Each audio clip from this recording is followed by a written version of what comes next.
নমস্কার বন্ধুরা, তোমরা কেমন আছো? আশা করি ভালোই আছো।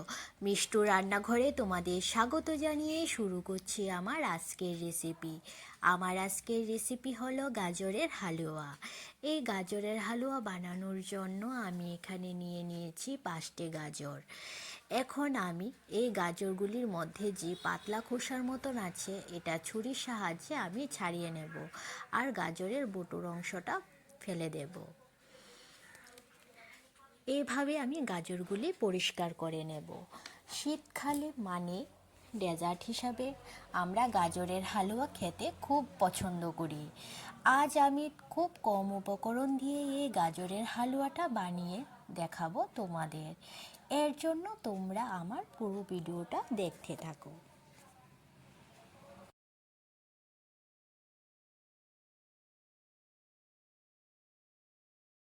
গাজরের পাতলা খোসার অংশটা ছাড়ানো হয়ে গেছে।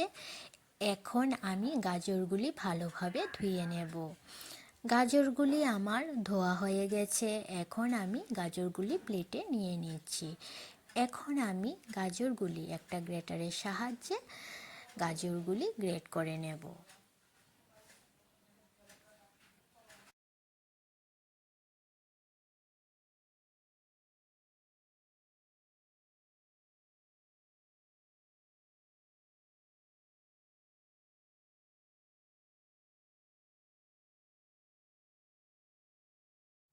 গাজরগুলি গ্রেট করা হয়ে গেছে। গ্যাসে আমি একটা কড়াই বসিয়ে দিয়েছি। তারপর দিয়ে দিলাম 4 চা চামচের মতন ঘি।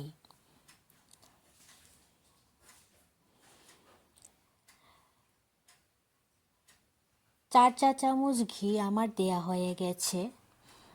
ঘিটা গরম হয়েও গেছে। এখন আমি দিয়ে দিলাম গ্রেট করে রাখা গাজরগুলি। গাজরগুলি দেওয়ার পর গ্যাসের আঁচটা কমিয়ে ভালোভাবে ভেজে নিতে হবে। গাজর সেদ্ধ হওয়ার জন্য আমি 5 মিনিটের মতন গাজরগুলিকে ঢাকা দিয়ে দেব। গাজরগুলি আমি ঢেকে ঢেকে ভেজে নেব।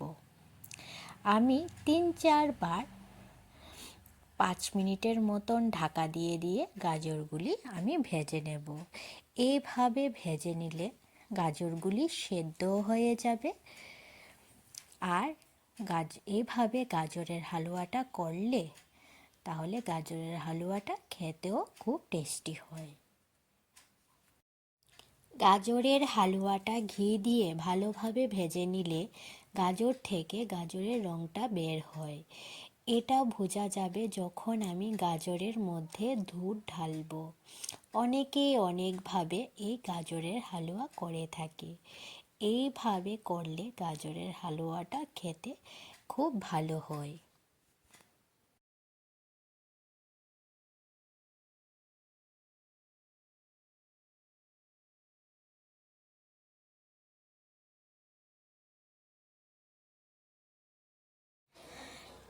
গাজরের হালুয়াটা আমি 3-4 বার এইরকমভাবে ঢেকে ঢেকে গাজরগুলি ভেজে নিয়েছি।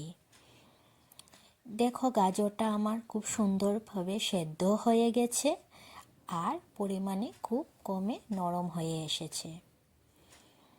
এখন আমি এই গাজরের মধ্যে এখন দুধ দিয়ে দেব। আমি এখানে আমুল তাজা লিকুইড দুধ নিয়েছি। এখানে আমি 500 দুধের মতো নিয়েছি। এখন আমি গাজরের হালুয়ার মধ্যে দুধটা দিয়ে দিচ্ছি। তারপর হালকা নাড়াচাড়া করে আমি দুধটাকে ফুটতে দেব। দুধটা ফুটে এসেছে। এখন আমি দিয়ে দিচ্ছি তেজপাতা আর মিষ্টির জন্য আমি এখানে দিয়ে দেব চিনি। এখানে আমি হাফ বাটির মতন চিনি দিয়ে দিচ্ছি। তোমরা তোমাদের পছন্দ মতন মিষ্টিটা দিতে পারো। চিনিটা দেওয়ার পর আমি দুধটাকে নাড়তে থাকবো যাতে চিনিটা ভালোভাবে গলে যায়। তারপর দিয়ে দেব এখানে কাজু।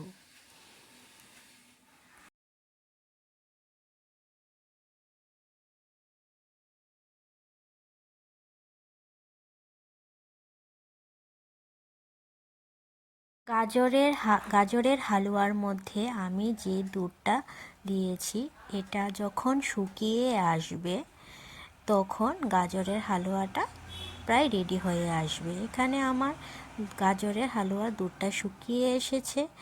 এখন আমি দিয়ে দিচ্ছি দুটো এলাচ। খুব অল্প উপকরণ দিয়েই আমি গাজরের হালুয়াটা বানিয়ে নিয়েছি। গাজরের হালুয়াটা আমার হয়ে গেছে। এখন আমি গাজরের হালুয়াটা বাটিতে নামিয়ে নেব। আমার এই রেসিপিটি যদি তোমাদের কাছে ভালো লেগে থাকে তাহলে তোমরা লাইক আর সাবস্ক্রাইব করে দেবে।